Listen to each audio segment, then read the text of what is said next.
하나님께 예배하는 여러분을 주님의 사랑 안에서 환영합니다. 우리가 드리는 이 예배는 우리를 불러주시고 독생자를 통해 우리를 구원하시고 자녀 삼아주신 하나님께 감사드리는 시간입니다. 우리에게 계속 이어질 하나님의 은혜를 기대하는 시간이고요. 지난 한 주간 우리에게 있었던 모든 일들을 하나님께 내어놓고 회개하며 조용히 묵상 기도로 예배를 시작하겠습니다.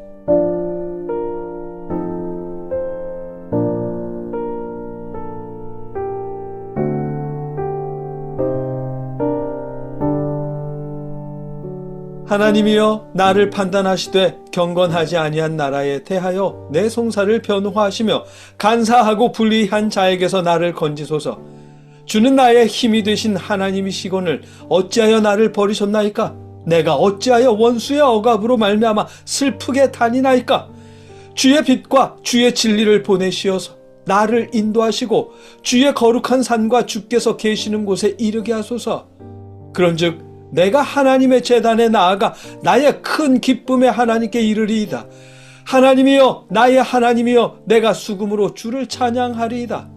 내 영혼아 내가 어찌하여 낙심하며 어찌하여 내 속에서 불안해야 하는가? 너는 하나님께 소망을 두라. 그가 나타나 도우심으로 말미암아 내 하나님을 여전히 찬송하리로다. 아멘. 우리의 영혼을 위로하시는 아버지, 저희가 아버지 앞에 예배할 수 있도록 불러주시니 감사드립니다. 저희가 예배할 때에 저희의 마음을 위로하여 주시옵소서. 이해할 수 없는 일들로 낙심될 때에도 하나님께서 도우시고 함께 하심을 알게 하여 주시옵소서. 감사하며 예수님의 이름으로 기도드립니다. 아멘. 찬송하겠습니다. 우리가 부를 찬송은 찬송가 460장 뜻없이 무릎 꿇는 입니다. 약한 자에게 힘주시고 강한 자를 정의롭게 하시는 하나님을 우리가 함께 찬송하겠습니다.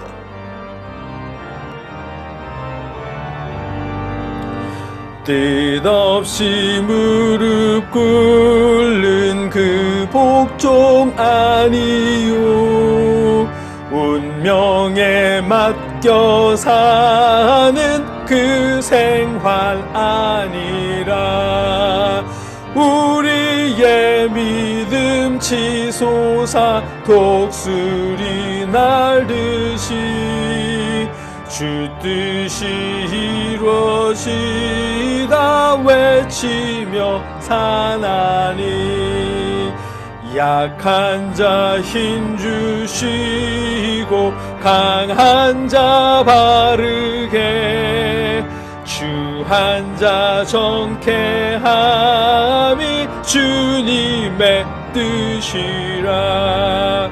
해 아래 압박 있는 곳 주 거기 계셔서 그 팔로 막아 주시어 정의가 사나니. 아멘. 이 시간 하나님의 도우심과 인도하심으로 살아가는 우리가 연약한 이웃들과 형제자매와 부모님, 개척교회와 선교사님들을 통해서 하나님의 도우심을 전할 수 있으면 좋겠습니다. 그렇게 드린 예물을 놓고 함께 봉헌 기도하겠습니다. 누구든지 너희가 그리스도에게 속한 자라 하여 물 한 그릇이라도 주면 내가 진실로 너희에게 이르노니 그가 결코 상을 잃지 않으리라. 아멘. 약한 자를 강하게 하시는 하나님, 우리가 하나님의 은혜에 감사하며 연약한 이웃들에게 그 은혜를 나눕니다. 아버지 받아주시옵소서. 추운 계절이 다가오는데 연약한 이웃들의 삶의 힘과 위로를 공급하여 주시고 우리가 더 많은 것으로 나눌 수 있도록 우리의 마음과 형편도 보살펴 주시옵소서. 예수님의 이름으로 감사하며 기도드립니다. 아멘. 계속해서 우리와 이웃들을 위해, 나라를 위해 함께 기도하겠습니다. 여러분의 자리에서 여러분의 목소리로 기도하시고 신앙 고백으로 함께 기도를 마치겠습니다. 함께 기도하겠습니다. 사랑의 아버지 하나님, 우리가 아버지를 의지하며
주옵나오며 예수님의 이름으로 감사하며 기도드리옵나이다. 아멘. 나는 전능하신 아버지 하나님 천지의 창조주를 믿습니다. 나는 그의 유일하신 아들 우리 주 예수 그리스도를 믿습니다. 그는 성령으로 잉태되어 동정녀 마리아에게서 나시고 본디오 빌라도에게 고난을 받아 십자가에 못 박혀 죽으시고 장사된 지 사흘 만에 죽은 자 가운데서 다시 살아나셨으며 하늘에 오르시어 전능하신 하나님 우편에 앉아 계시다가 거기로부터 살아있는 자와 죽은 자를 심판하러 오십니다. 나는 성령을 믿으며 거룩한 공교회와 성도의 교제와 죄를 용서받는 것과 몸의 부활과 영생을 믿습니다. 아멘. 말씀을 나누겠습니다. 우리가 오늘 함께 읽고 묵상하고 나눌 하나님의 말씀은 열왕기상 19장 1절로 12절까지의 말씀입니다. 조금 길지만 언제나처럼 제가 받들어 읽겠습니다. 아합이 엘리야가 행한 모든 일과 그가 어떻게 모든 선지자를 칼로 죽였는지를 이세벨에게 말하니 이세벨이 사신을 엘리야에게 보내어 이르되 내가 내일 이맘때에는 반드시 내 생명을 저 사람들 중 한 사람의 생명과 같이 같게 하리라. 그렇게 하지 아니하면 신들이 내게 벌을 위해 벌을 내림이 마땅하니라 한지라. 그가 이 형편을 보고 일어나 자기의 생명을 위해 도망하여 유다에 속한 부엘세바에 이르러 자기의 사환을 그곳에 머물게 하고 자기 자신은 광야로 들어가 하룻길쯤 가서 한 로뎀 나무 아래에 앉아서 자기가 죽기를 원하여 이르되 여호와여 넉넉하오니 지금 내 생명을 거두시옵소서. 나는 내 조상들보다 낫지 못하니이다 하고 로뎀 나무 아래에 누워 자더니 천사가 그를 어루만지며 그에게 이르되 일어나서 먹으라 하는지라. 본즉 머리맡에 숯불에 구운 떡과 한 병 물이 있더라. 이에 먹고 마시고 다시 누웠더니 여호와의 천사가 또다시 와서 이 어루만지며 이르되 일어나 먹으라. 내가 갈 길을 다 가지 못할까 하노라 하는지라. 이에 일어나 먹고 마시고 그 음식물의 힘을 의지하여 40주 40야를 가서 하나님의 산 호렙에 이르니라. 엘리야가 그곳 굴에 들어가 거기서 머물더니 여호와의 말씀이 그에게 임하여 이르시되 엘리야야 내가 어찌하여 여기 있느냐. 그가 대답하되 내가 만군의 하나님 여호와께 열심히 유별하오니 이는 이스라엘 자손이 주의 언약을 버리고 주의 제단을 헐며 칼로 주의 선지자들을 죽였음이오며 오직 나만 남았거늘 그들이 내 생명을 찾아 빼앗으려 하나이다. 여호와께서 이르시되 너는 나가서 여호와 앞에서 산에 서라 하시더니 여호와께서 지나가시는데 여호와 앞에 크고 강한 바람이 산을 가르고 바위를 부수나 바람 가운데에 여호와께서 계시지 아니하며 바람 후에 지진이 있으나 지진 가운데에도 여호와께서 계시지 아니하며 또 지진 후에 불이 있으나 불 가운데에도 여호와께서 계시지 아니하더니 불 후에 세미한 소리가 있는지라. 아멘. 엘리야가 도망을 쳤습니다. 지난주 우리가 나눈 본문에서 엘리야는 바알의 선지자 430명 1000원을 죽였잖아요. 이때 죽은 바알 선지자들은 이스라엘의 왕비인 이세벨이 총애하는 자들이었습니다. 아마도 왕비가 시집을 올 때 함께 온 사람들일 가능성이 높은데 그런 사람들을 엘리야가 왕비의 허락도 없이 죽인 거예요. 감히. 이세벨은 화가 났겠죠. 이세벨은 엘리야에게 사람을 보냈습니다. 내가 내일 너를 죽일 거야 라며 엄포를 놓았습니다. 엘리야는 그 말에 화들짝 놀라서 불이 나게 도망친 겁니다.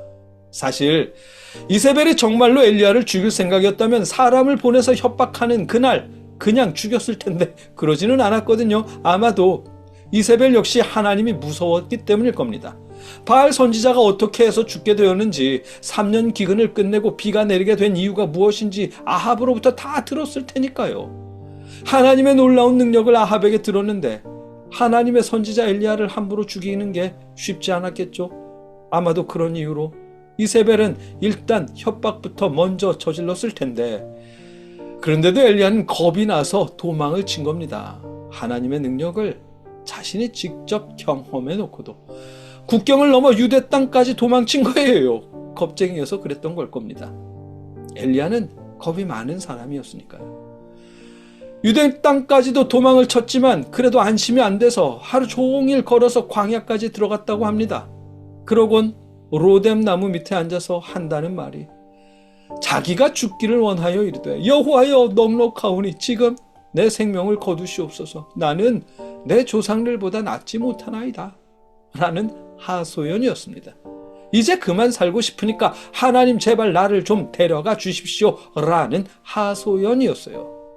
이기게 해달라, 담대하게 해달라, 잘 되게 해달라, 주의 뜻대로 순종하게 해달라는 도움 요청이 아니라 이제 더 이상 살 용기도 없고 이유도 없고 살고 싶지도 않으니까 그만 데려가 달라는 불평이었고 하소연이었습니다. 아마 목사님 앞에서 우리가 이런 식으로 말하면 목사님한테 혼났을 겁니다. 믿음 없는 소리 한다고요. 성령 충만하지 않다고요. 새벽기도 열심히 하고 성령 충만해지라고 꾸지람을 들었을 텐데. 그런데 그건 목사님의 생각이고 하나님은 화내지 않으셨습니다. 놀라운 일이에요. 하나님은 오히려 엘리야를 챙겨주셨습니다. 불이 나게 도망치느라 음식도 챙기지 못했을 테고 겁에 질려 하루 종일 쉬지도 않고 광야를 걸어서 로뎀 나무까지 도착한 엘리야에게 하나님은 천사를 시켜서 음식을 제공하셨습니다. 놀라운 일이죠.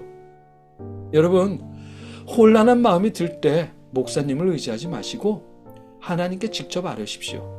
여러분과 하나님 사이에는 예수 그리스도 외에 누구도 없습니다. 목사님은, 저를 포함해서 모든 목사님은 성경을 연구해서 말씀을 전하는 사람이고 복음을 전하는 사람이지 여러분과 하나님 사이를 중개하는 중보자가 결단코 아닙니다. 여러분과 하나님의 사이를 중개하고 중보하시는 분은 오직 예수 그리스도 한 분뿐입니다. 엘리야는 이제 그만 데려가 달라며 투정 부리는데 그런 엘리야에게 하나님은 음식을 제공하시고 이렇게 물어보십니다. 여호와의 말씀이 그에게 임하여 이르시되 엘리야야 내가 어찌하여 여기 있느냐 라고요. 너 여기서 뭐하니? 왜 이러고 있는 거야? 라는 질문인데 몰라서 하시는 질문이 아닙니다. 단지 이 순간에도 하나님은 엘리야와 함께 계시고 그의 말에 귀 기울이고 있다는 사실을 보여주시는 질문입니다. 하나님의 자상하신 모습을 보여주시는 거예요. 하나님의 이런 모습은 여러분과 우리에게도 동일하신 모습입니다. 우리가 이런 하나님을 우리의 삶 속에서 경험하려면 우리의 감정을 솔직하게 하나님께 말씀드려야 합니다. 엘리야가 그렇게 하고 있는 중이고 그래서 하나님의 질문을 들은 후에 이런 대답을 합니다.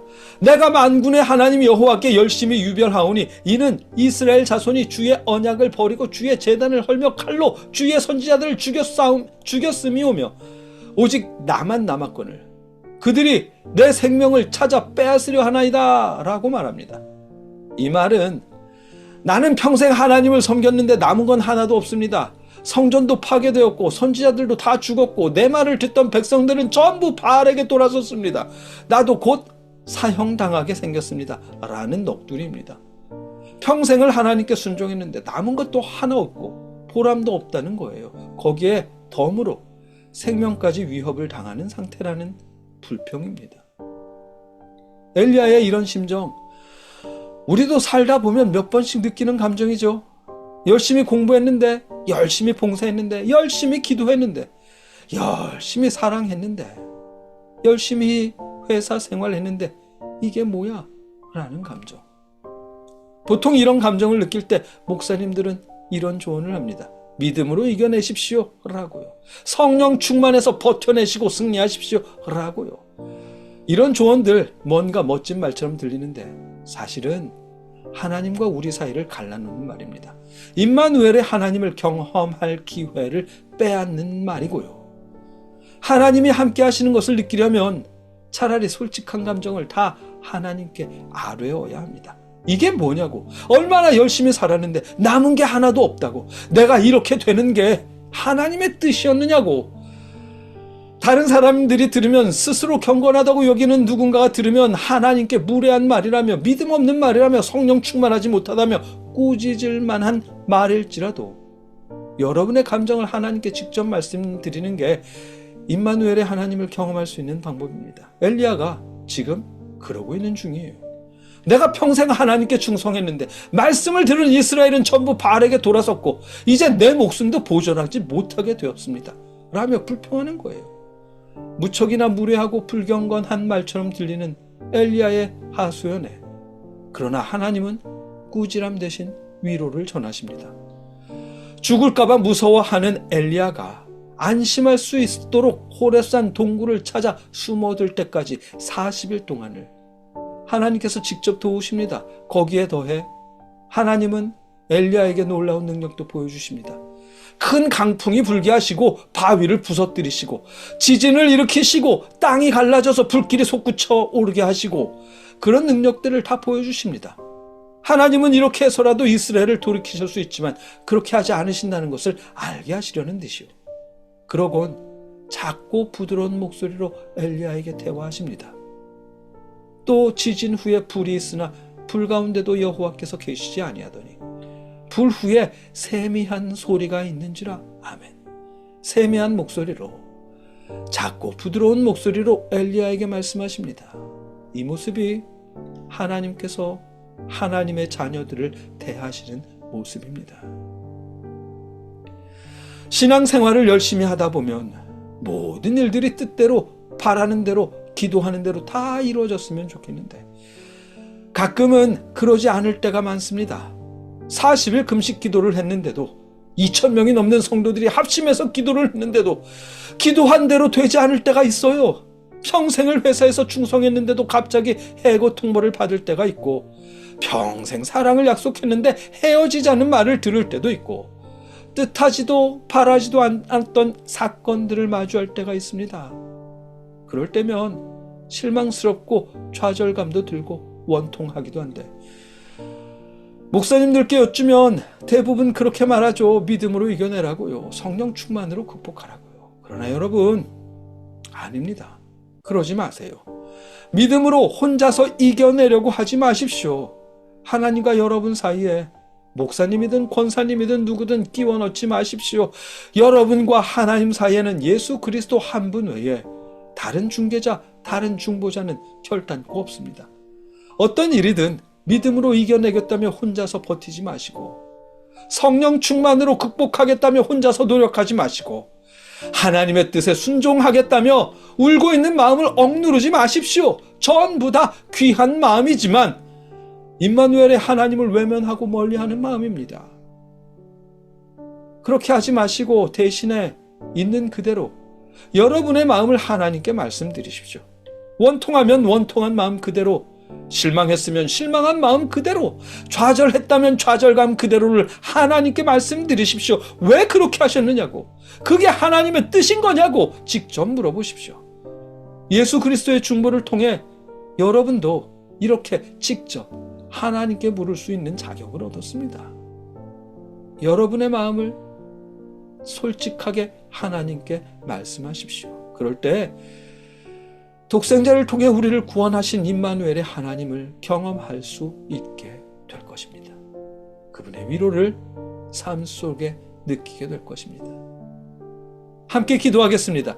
사랑의 하나님, 우리가 삶 속에 느끼는 모든 감정을 있는 그대로 하나님께 아뢰며 하나님께 나아갈 수 있도록 도우시옵소서. 그때마다 임마누엘의 하나님을 경험하게 하시고 다시 힘을 얻도록 역사하여 주시옵소서. 예수님의 이름으로 감사하며 기도드리옵나이다. 아멘.